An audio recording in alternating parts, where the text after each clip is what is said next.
Salut tout le monde et bienvenue à l'épisode 13 d'En Famille, le podcast immobilier. Aujourd'hui, là, on parle du sujet qui me touche le plus, une transaction d'achat sans courtier.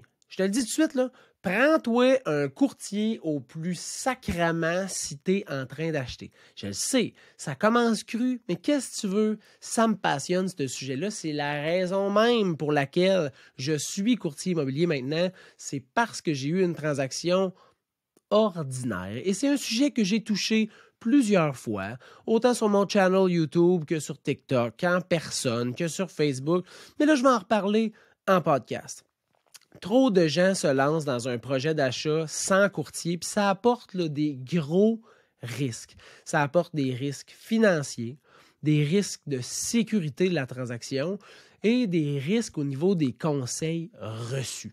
Fait que là, je vais essayer de faire le tour avec vous puis de vous donner les meilleurs conseils possibles pour que vous compreniez l'importance d'avoir un courtier quand vous vous lancez dans une transaction d'achat. Quand est-ce que tu devrais regarder pour un courtier immobilier? Ben, dès que tu penses à peut-être commencer à rêver à un projet immobilier qui commence à germer puis à croître dans ton imaginaire, drette là, mon chum. C'est drette là qu'il faut que tu entres en contact avec un courtier immobilier. Dès que ça commence à germer ton idée, là, tu rencontres un professionnel de l'immobilier qui va être capable de t'aider, de te structurer pour plein de raisons.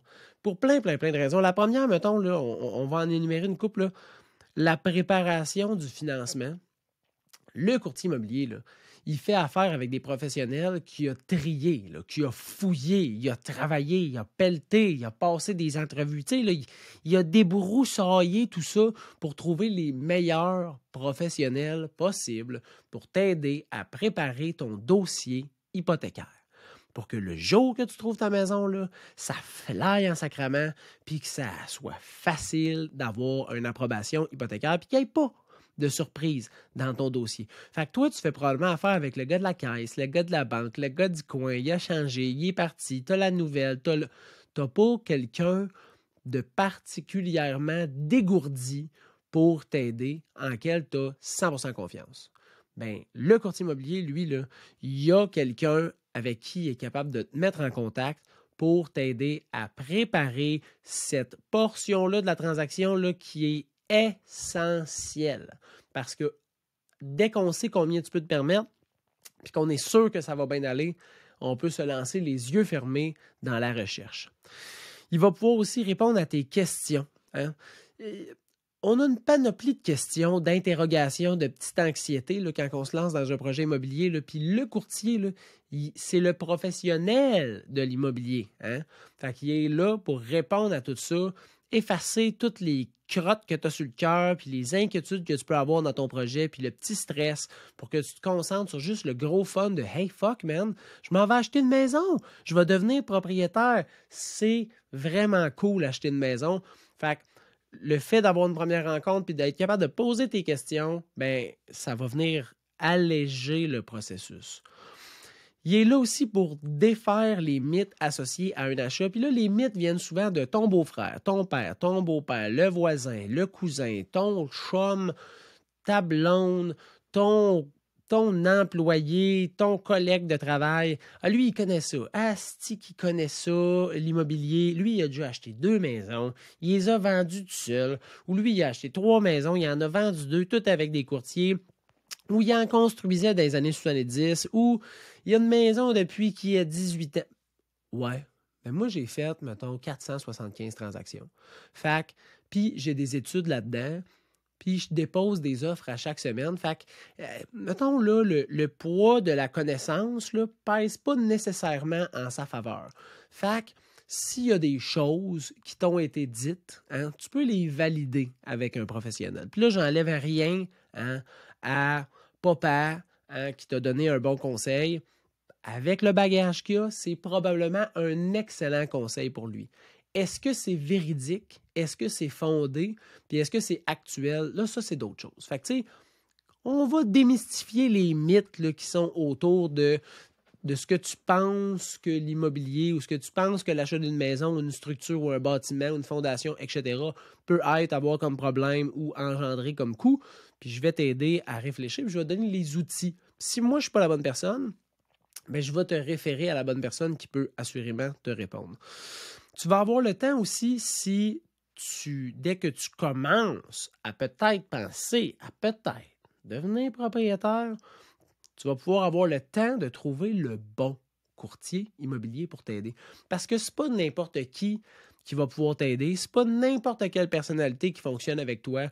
Tes attentes d'un professionnel sont peut-être pas rencontrées par n'importe quel courtier immobilier. Fait que tu vas prendre le temps de fouiller sur Google, hein, de demander des références, de regarder un peu autour de toi, de regarder sur les réseaux sociaux si tu ne suis pas déjà des gens qui sont courtiers immobiliers. Puis tu vas prendre le temps de les interviewer, hein, de les appeler, de regarder ce qu'ils font, les dernières mises en marché qu'ils ont mis, les ventes qu'ils ont faites, leur Facebook, leur Instagram, leur TikTok, leur YouTube, leur podcast, peu importe.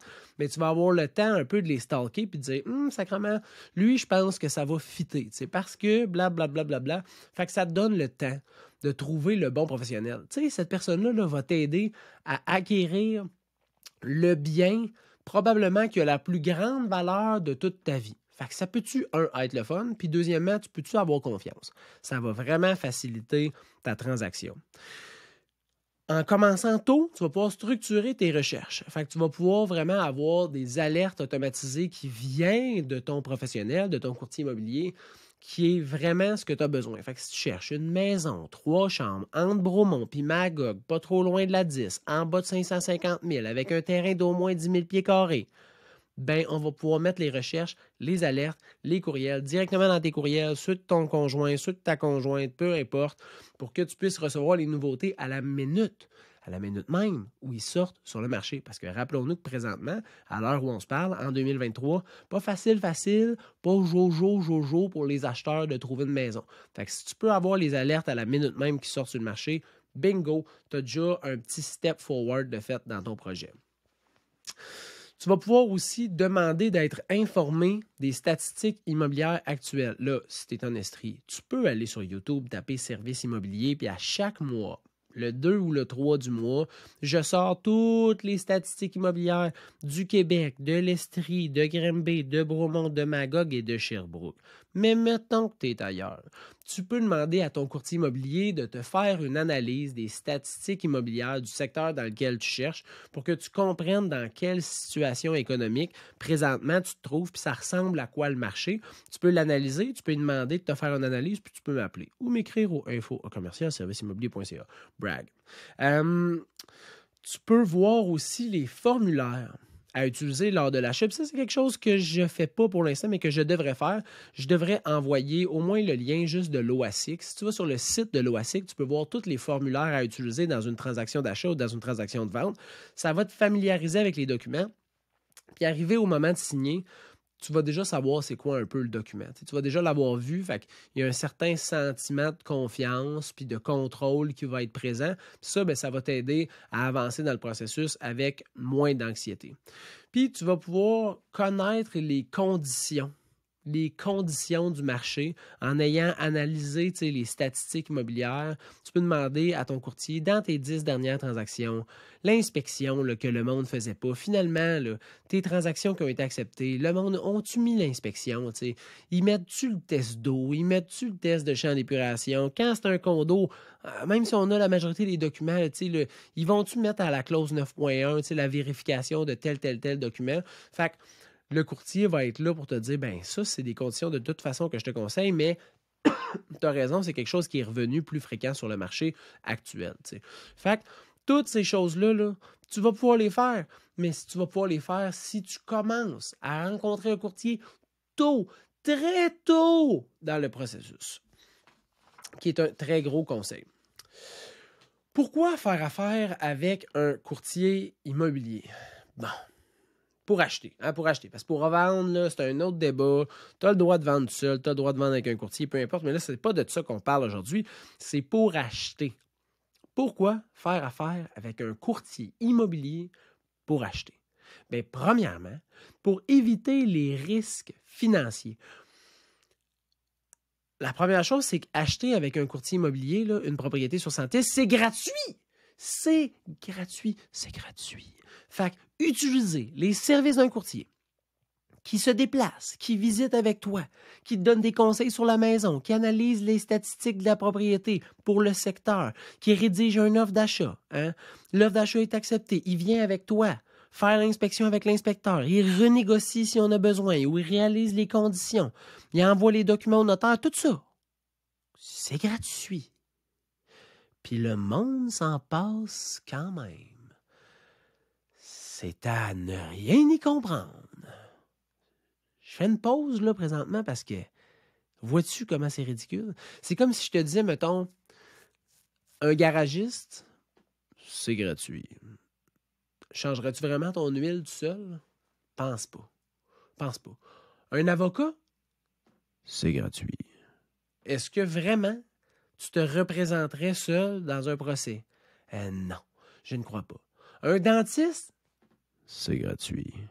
Je ne crois pas. Je ne crois pas que tu te ferais un détartrage seul puis tu te ferais un traitement de canal tout seul. Non! Ben, une transaction immobilière, un courtier, si tu veux acheter une maison sur Centris, c'est gratuit. Fait que profites-en donc, sacrément. Hein? Engage donc un courtier immobilier. En plus, tu peux faire tout ça sans contrat. Fait que si tu es un peu check-in de l'engagement, là, tu peux faire ça, tout ça sans contrat. Je ne signe aucun contrat avec mes clients. Là, tu diras, ouais, mais là, la nouvelle loi, je n'embarque pas là-dedans, mais j'aide mes clients sans contrat dans leurs transactions. Fait que c'est gratuit. Profite-en. Bon.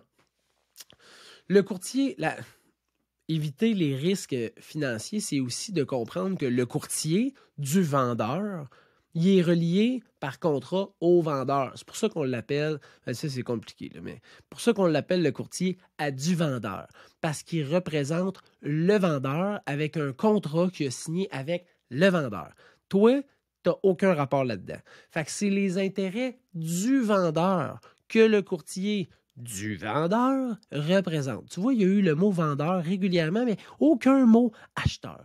Pourquoi? Parce que c'est pas tes intérêts qu'il va représenter. Lui, son but, c'est de vendre la maison le plus cher possible, aux meilleures conditions possibles, dans une offre qui est le plus sécuritaire possible. Après ça, tes intérêts sont là. Fait que, pour éviter des risques financiers, prends-toi donc quelqu'un qui est de ton bord. Hein? Puis, tu vas pouvoir aussi faire une vraie analyse objective de la valeur de la propriété en regardant les vendus dans le même secteur dernièrement, puis dire, ah, OK, la maison, elle n'a pas été mise sur le marché trop cher, elle n'a pas été mise trop faible, elle n'a pas... fait que tu vas pouvoir analyser à savoir si c'est le bon montant présentement. Et au-dessus de ça, si la maison, mettons, est 375 000, mais qu'elle vaut réellement, elle a un potentiel de, je sais pas moi, 500 000 avec une coupe de Renault, ben tu es capable de le calculer. Là. Mais le courtier du vendeur, il n'est pas là pour te faire le calcul. Fait que, prends-toi un courtier, lui, il va être là pour te faire le calcul. Tu veux aussi éviter des risques reliés à la sécurité de la transaction. Puis là, un courtier immobilier, là, c'est là pour rendre la transaction plus sécuritaire. Premièrement, quand il va faire la visite avec toi, il va faire une vérification du bâtiment. Le courtier du vendeur, lui, il est là pour vendre. On s'en rappelle. Là. Fait que, moi, quand je fais une visite, puis c'est différent. Quand je fais une visite puis je représente le vendeur, je pose des questions aux clients, je chit-chat, je regarde un peu c'est qui, quel genre de profil de client, jazoune. Quand je représente un acheteur, je rentre, première affaire que je fais, je longe les murs, je check les fenêtres, je check les plaintes, j'ouvre les tiroirs, je fais couler l'eau, je sens l'eau, je pars la hotte de fan de poêle, tu sais. Je veux dire, je suis en mode go-go gadget, inspecteur, je te check la maison au peigne fin, tu sais, là. Toi, tu te concentres sur est-ce que j'aime ça? Est-ce que c'est beau? Est-ce que les pièces sont assez grandes? Moi, je suis genre fuck la maison, es-tu en ordre? Fait que déjà, moi, la même personne, je représente le vendeur ou je représente l'acheteur. Quand on fait une visite, pas la même affaire pantoute. On se rencontre sur une propriété que j'ai sous mandat, ça marche pas, je continue à te suivre, on met les alertes automatiques, tout, puis je te suis sur une prochaine maison, tu vas dire, OK, c'est pas la même visite, là. Je veux dire, qu'est-ce qui s'est passé entre le François que j'ai rencontré la semaine passée puis aujourd'hui? Ben, c'est simple, je te représente. Ça fait toute la différence du monde. Je défends tes intérêts. Donc, je suis là uniquement pour toi. Donc, ça évite des risques de sécurité contractuelle, déontologique, dans la transaction. Hein? Parce que, pas d'ambiguïté, là. Mon seul et unique rôle, c'est de t'aider. Puis quand on va faire la rédaction des documents, là, mon seul objectif, c'est de défendre tes intérêts puis m'assurer que ton projet d'acquisition va bien se passer. Je leur dis, là, mais je suis là pour te donner des conseils uniquement pour tes intérêts. Fait que chaque condition que je vais te suggérer de mettre à l'offre d'achat sont pour ta sécurité puis pour la réalisation de ton projet d'acquisition. Puis là, je sais que le podcast aujourd'hui, il a de l'air simple, il a de l'air redondant, mais il y a tellement d'acheteurs qui se lancent dans un projet d'acquisition de propriété, ils veulent devenir propriétaires, là. Puis ils font ça tout seul. Puis ça, là, moi, ça me fait de la peine. Ça me fait de la peine parce que c'est un service qui est gratuit, puis qui est vraiment le fun à utiliser.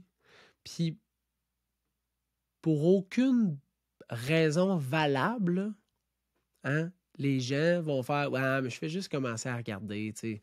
Va pas déranger quelqu'un. » Non, mais tu fais pas juste recommencer à regarder parce que tu es déjà sur une visite dans une maison. Fait que là, si tu as un coup de cœur, tu fais quoi? « Oh, mais là, j'aimerais peut-être ça être représenté. » Non, man, tu feras pas ça. Tu vas dire « Ben, je veux déposer un offre, tu sais. » Fait que le meilleur moment, là, quand tu commences à y penser, à devenir propriétaire, fais donc le move. Appelle un courtier. Tu perds rien, mais tu gagnes tout. Fait que pour conclure, là, utiliser un courtier, là, c'est plus sécuritaire. Tu as des meilleurs conseils, puis tu te fais proposer les meilleures stratégies d'acquisition. C'est gratuit en plus! Je sais. C'est un sujet qui m'enflamme un peu. Puis là, tu sais, je vais garder ça concis, là, une vingtaine de minutes, là. De quoi de simple parce que je veux pas chirer sur trop l'émotion. Mais je te le dis, là, fais-moi confiance, puis fais-moi plaisir, là. Puis au moins, interview 2 courtiers. 2 courtiers. T'en appelles 2. Tu dis comme, hey, Mike, je veux acheter une maison. J'aimerais ça te parler pendant 5-10 minutes.